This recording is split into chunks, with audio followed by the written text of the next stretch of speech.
Olá a todos os colaboradores da Agropertences, agradeço o privilégio de estar aqui conversando com vocês, muito obrigado também a essa equipe organizadora do CIPAT, esse evento que já é tão tradicional na Agropertences. Eu me lembro, há 2 anos atrás, eu estava aí falando com vocês sobre doenças de inverno e em 2 anos, né, a gente tem uma realidade totalmente diferente, estamos por um contato virtual, mas os desafios dessa vida são assim, eles surgem sem que a gente espere e nos cabe encontrar os caminhos para seguir crescendo, seguir aprendendo, e parabenizo a equipe que está organizando esse evento e também planejou de uma forma virtual que se continue passando conteúdo e informações aos seus funcionários. Então a Agropertences está de parabéns e eu espero que a gente possa ter um bom tempo de conversa nos próximos minutos para tratar de um assunto muito importante que agora é o grande assunto. Vamos lá!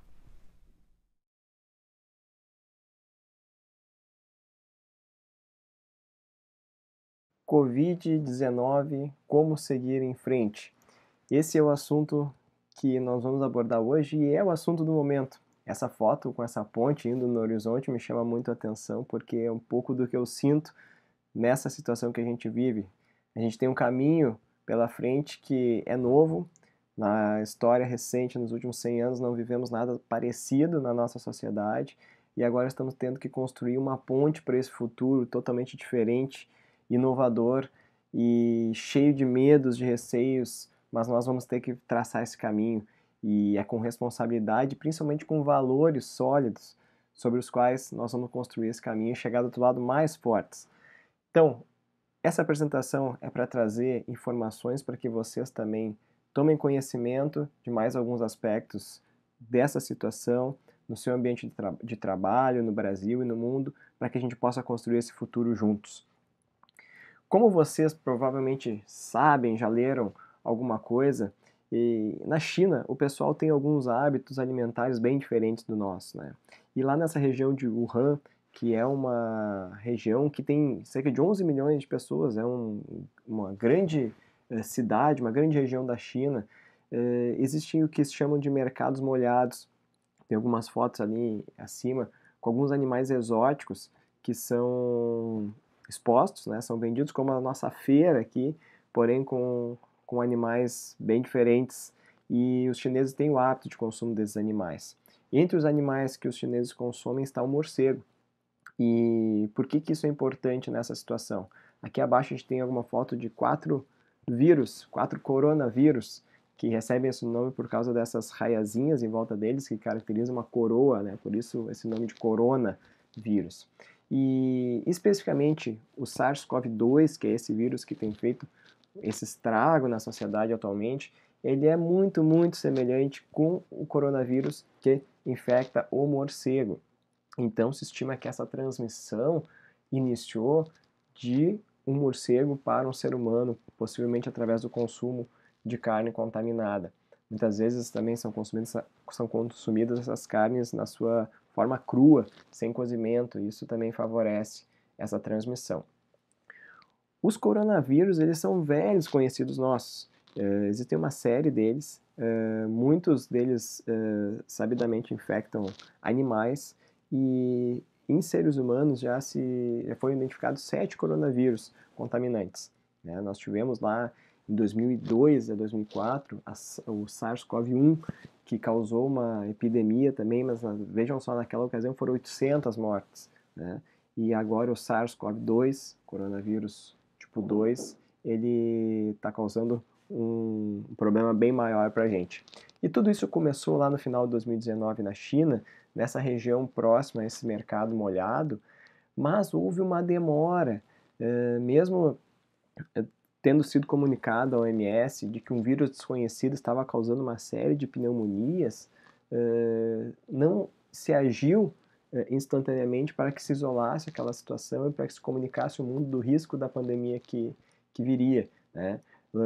Logo em janeiro nós já tínhamos casos nos Estados Unidos e só se foi definir a atual situação como uma pandemia lá em 11 de março pela Organização Mundial de Saúde.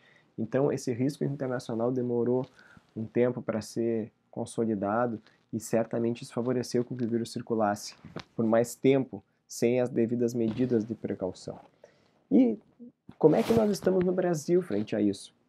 O primeiro caso do Brasil é registrado em 26 de fevereiro. Tá? Há uma certa dúvida a respeito disso, porque mesmo o Ministério da Saúde suspeita que os primeiros casos já estavam circulando em janeiro. Mas esse aqui foi emblemático, um senhor vindo da Itália que teve a doença.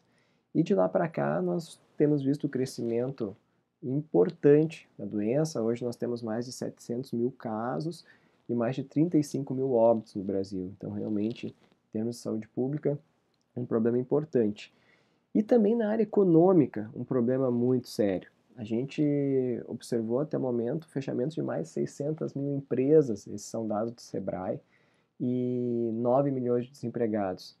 Esse é um grande medo, né, do qual o impacto desse coronavírus na sociedade, na economia, além dos problemas de saúde que nós já estamos vendo. E como é que é o quadro clínico, como é que essa doença acontece? Essa é uma doença de via aérea, então, normalmente, a pessoa contaminada vai receber o vírus, vai inalar o vírus na sua via aérea ou pelo contato ocular, olhos, nariz ou boca, e ali o vírus vai se depositar, determinando um período assintomático que, em média, dura 4 dias. Esse período de incubação é muito importante, porque a pessoa já é portadora do vírus, já pode contaminar outras pessoas, mas ela não tem nenhum sintoma. E isso torna essa doença tão difícil de ser controlada nesse primeiro momento. Depois desses 4 dias assintomáticos, geralmente se observam sintomas. Tá? Quais são esses sintomas? Febre e tosse são os principais sintomas do coronavírus. Podem estar acompanhados de outros sintomas como cansaço, dor de garganta. A diarreia é um ponto interessante, né? Isso é uma coisa nova, porque no início se imaginou que ele seria mais uma gripe, mas também causa sintomas abdominais, pode dar dor de barriga, pode dar diarreia. E na área do otorrino, especificamente, a gente vê alteração do olfato e paladar como sintomas frequentes. As pessoas têm alteração, elas podem diminuir ou mesmo perder a sensação do olfato e do paladar. E isso pode retornar ou não. Então, essa é uma característica também desse coronavírus que veio como novidade à medida que a gente foi entendendo melhor.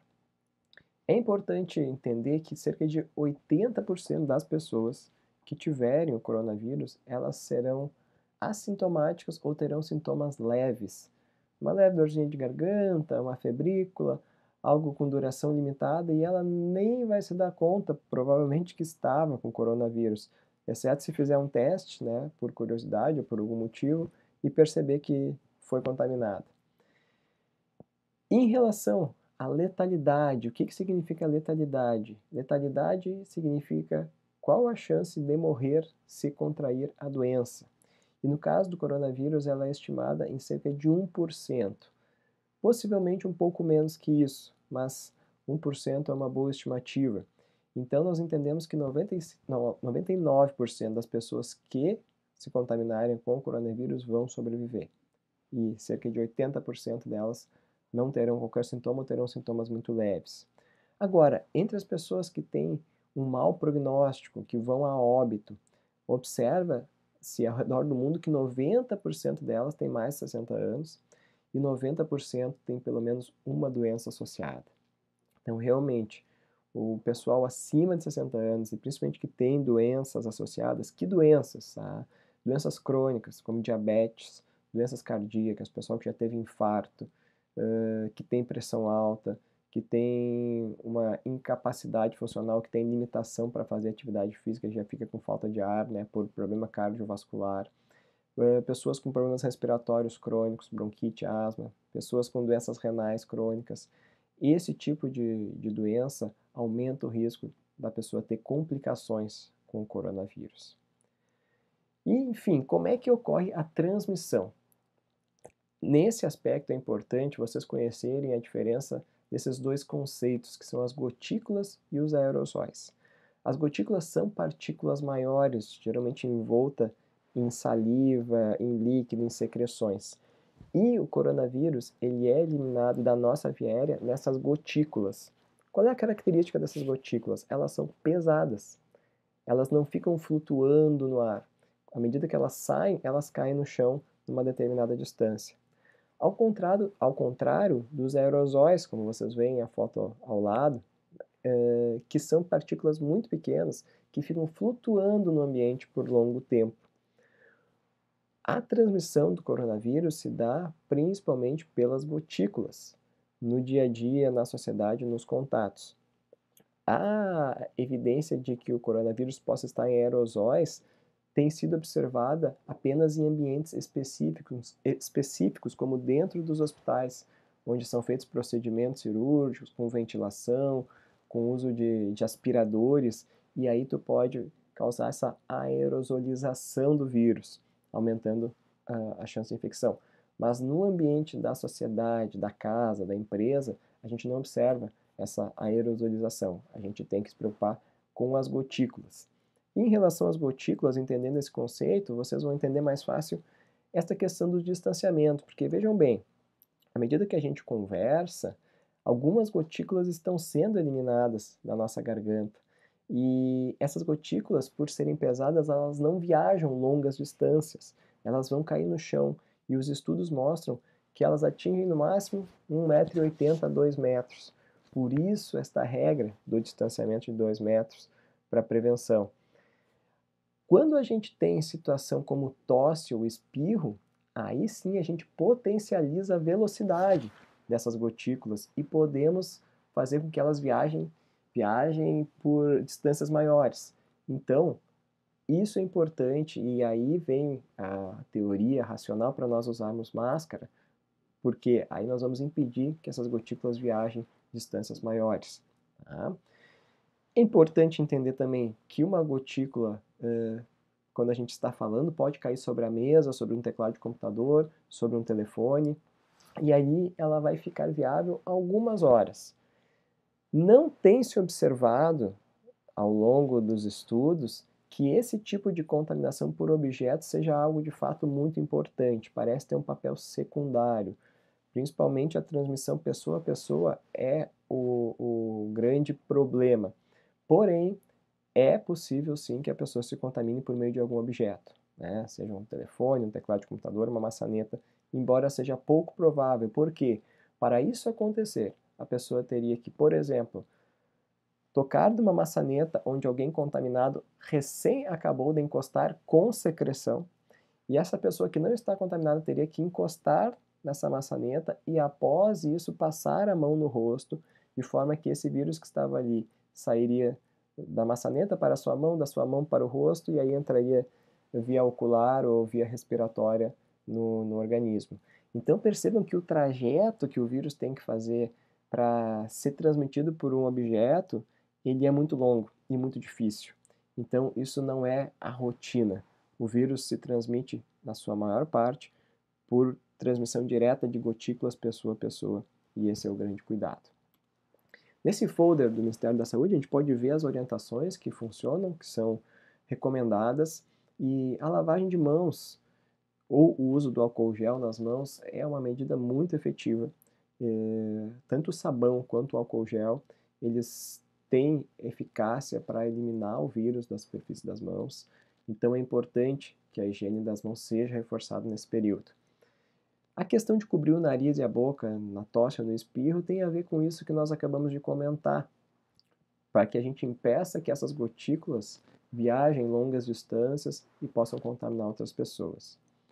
Nas aglomerações, o que acontece? Nós não temos um certo distanciamento e isso faz com que nós possamos transmitir, ou que pessoas que estão assintomáticas no ambiente transmitam por meio das gotículas, mesmo ao falar ou respirar, essas gotículas são eliminadas. O ambiente arejado favorece a ventilação, favorece que o ar do ambiente seja purificado, então essa é uma recomendação importante. E a questão de não compartilhar objetos pessoais, porque existe esse risco potencial de ter algum vírus viável em algum objeto. Como é que nós vamos nos prevenir no ambiente de trabalho? E aí, o que eu recomendo às pessoas é que no ambiente de trabalho elas se comportem como se fossem portadoras do vírus. mesmo não sendo, mesmo estando saudáveis, a gente pode ter um comportamento de prevenção. Como fazemos isso? O uso de EPIs é fundamental. As máscaras são obrigatórias. Elas vão impedir a viagem dessas gotículas e também impedir que a gente inale elas com a proteção das máscaras. E vocês vejam esse senhor aí que foi bem criativo, adaptou uma máscara e um protetor facial por meio de uma garrafa PET, né? O pessoal tem inventado coisas novas nesse período, isso é uma coisa que tem acontecido e o ser humano, na sua criatividade, tem achado saídas impressionantes aí. Fica a dica para o pessoal. Lavagem das mãos, já conversamos, é importante. Aumentar a frequência da lavagem de mãos, principalmente quem compartilha objetos no ambiente de trabalho. Esse é um cuidado. E o distanciamento, também evitando aglomerações, evitando ambientes de convivência muito próximos para que a gente diminua o contágio. Em relação aos objetos e sapatos, entra a questão que eu comentei antes, que essa transmissão é de fato muito difícil, né? Principalmente a questão do sapato, né? Isso se falou muito e ainda se fala da importância de higienizar sapato, mas a probabilidade de um vírus ir do teu sapato até a, a via aérea ou o olho é realmente muito baixa. Então, esses são mais cuidados gerais que auxiliam, mas não são as questões primordiais no momento que a gente está vivendo. E é importante observar que, se alguém está convivendo com uma pessoa infectada no mesmo lar, um familiar, né, um idoso, alguém próximo que está contaminado, é importante que essa pessoa, que esse trabalhador, se resguarde por um período, porque ele pode se contaminar e pode, mesmo no período assintomático, transmitir para outros. Tá? Então, essa é uma questão importante de se atentar. O isolamento que se recomenda no acompanhamento é pelo menos 7 dias, quando se tem alguém contaminado no contato do lar. Tá? E, obviamente, quem tiver sintomas deve se resguardar, não deve ir ao trabalho, deve procurar o médico da saúde ocupacional, deve procurar alguma avaliação para que se diminua o risco de contaminar outras pessoas, porque se sabe que a pessoa sintomática possivelmente tem uma chance maior de transmitir, porque ela vai tossir, vai espirrar e aí ela vai impulsionar as gotículas e os vírus a distâncias maiores. Então, são cuidados importantes no ambiente de trabalho. E surge a grande questão, pessoal, que todo mundo quer saber quando vai acabar essa epidemia. Nós estamos ansiosos por esse momento e eu quero trazer boas notícias e dizer que eu também tenho uma esperança grande a esse respeito. A gente, quando examina os dados do mundo, e aqui nós podemos ver nesse gráfico mais à esquerda, essas são as mortes por milhão no mundo. Nós observamos que, nesse aspecto mundial, já se observa uma redução significativa do número de óbitos. Isso é muito bom, porque possivelmente nós já estamos, em termos de pandemia, numa segunda etapa, né, numa etapa de redução do número de casos, do número de óbitos. Então isso nos dá esperança. E como vocês podem ver no gráfico ao lado, esse gráfico une as curvas de óbitos de alguns países que foram epicentros das infecções, como os Estados Unidos, como a Inglaterra, como a Itália.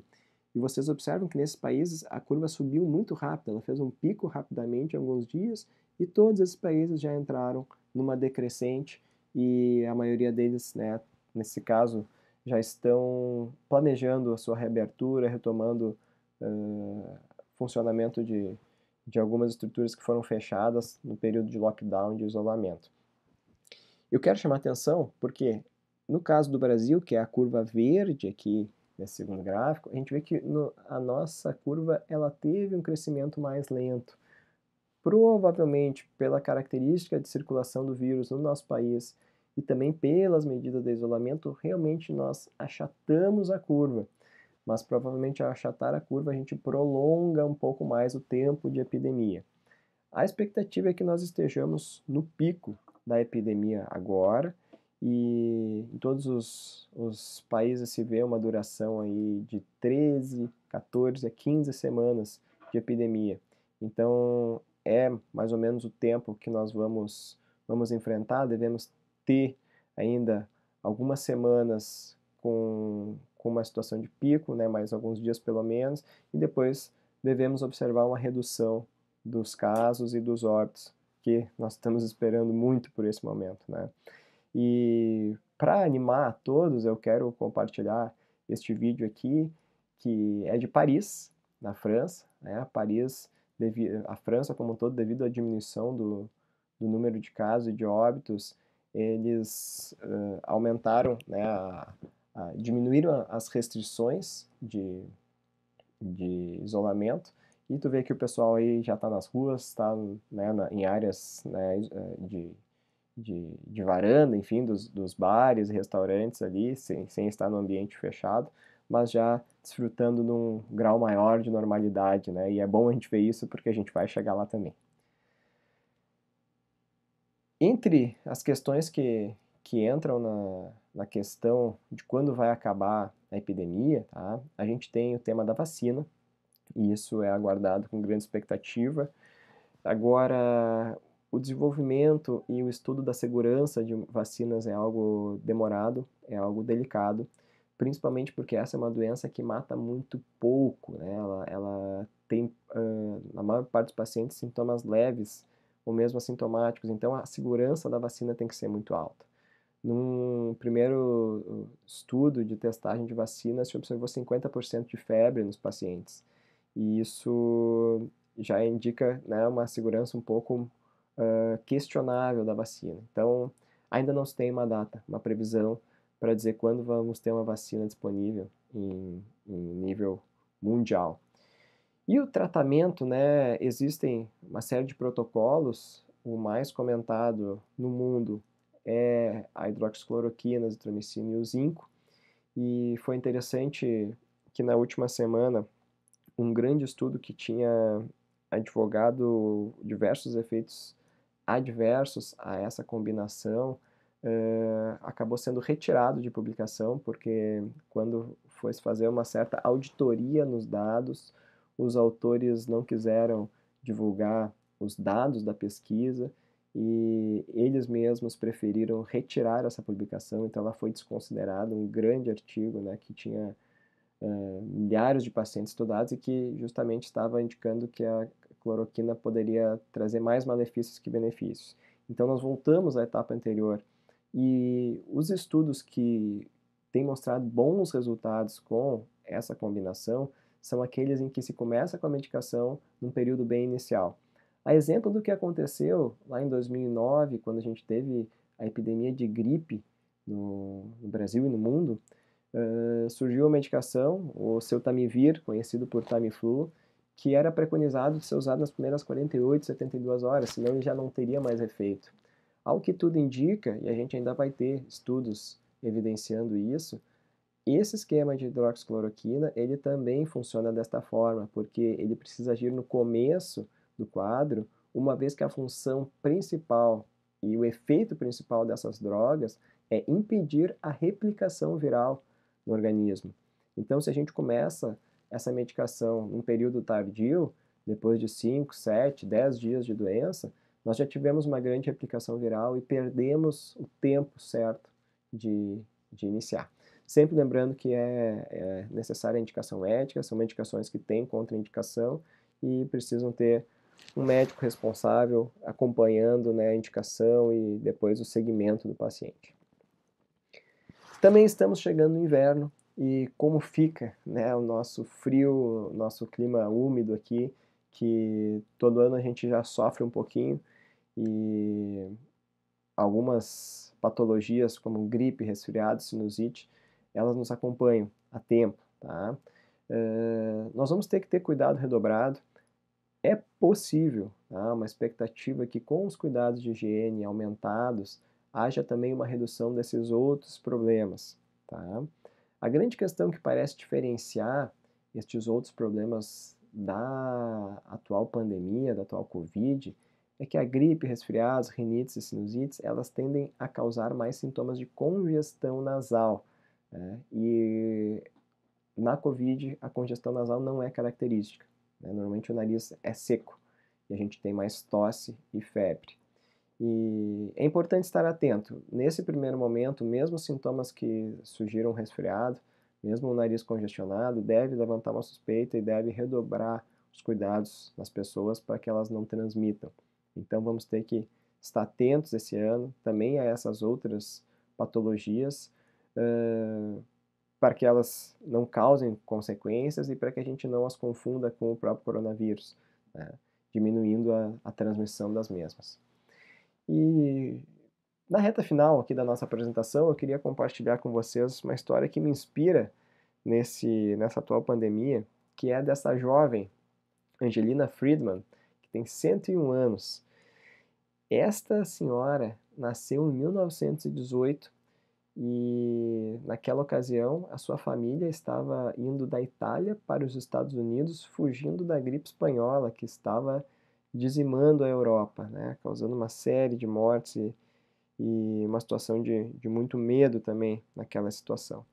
E é muito interessante a história dela porque ela nasceu no navio e a sua mãe morreu no parto. O seu pai estava na Itália ainda, não foi junto nessa viagem, ele ficou. Então, quando chegaram nos Estados Unidos, quem criou a Angelina nos primeiros anos foi a sua irmã, até que seu pai chegasse depois para poder organizar as coisas, né? É muito interessante que esta senhora contraiu o coronavírus no mês de abril, passou algumas semanas de febre, mas mesmo aos 101 anos de idade, ela superou essa doença e agora está faceira e feliz lá com seu tricô, que é um dos seus hobbies. E olhar para esse sorriso me inspira e me anima, porque a gente olha para uma vida assim, né, uma vida centenária, e vê que as batalhas vencidas e os desafios vencidos é que nos fazem fortes, é que nos dão sentido. E é muito mais bonito, é muito mais inspirador a gente olhar para a nossa vida e ver que vencemos grandes batalhas e seguimos firmes com a nossa vida, com o nosso propósito. Quero recomendar a todos vocês que sigam essa citação do Martin Luther King, que também é muito animadora. Suba o primeiro degrau com fé. Não é necessário que você veja toda a escada, apenas dê o primeiro passo. É o que nós devemos fazer agora. Começar a subir essa escada com responsabilidade, com valores, buscando as evidências, buscando trabalhar de forma clara, transparente. E esses valores pautados na verdade certamente vão nos levar a atravessar esse mar de incertezas, esse momento de receio que a gente está vivendo. E isso vai nos fazer chegar do outro lado ainda mais fortes. Eu peço que todos lidem com esse tema, com esse assunto, com esperança e com responsabilidade, porque nós vamos chegar lá. Tomara que no próximo ano nós possamos estar próximos de novo, fazendo essa semana de prevenção de acidentes ao vivo e a cores, como sempre foi, tão tradicional aí na Agropertences. Fiquem com Deus e vamos em frente. Um abraço a todos.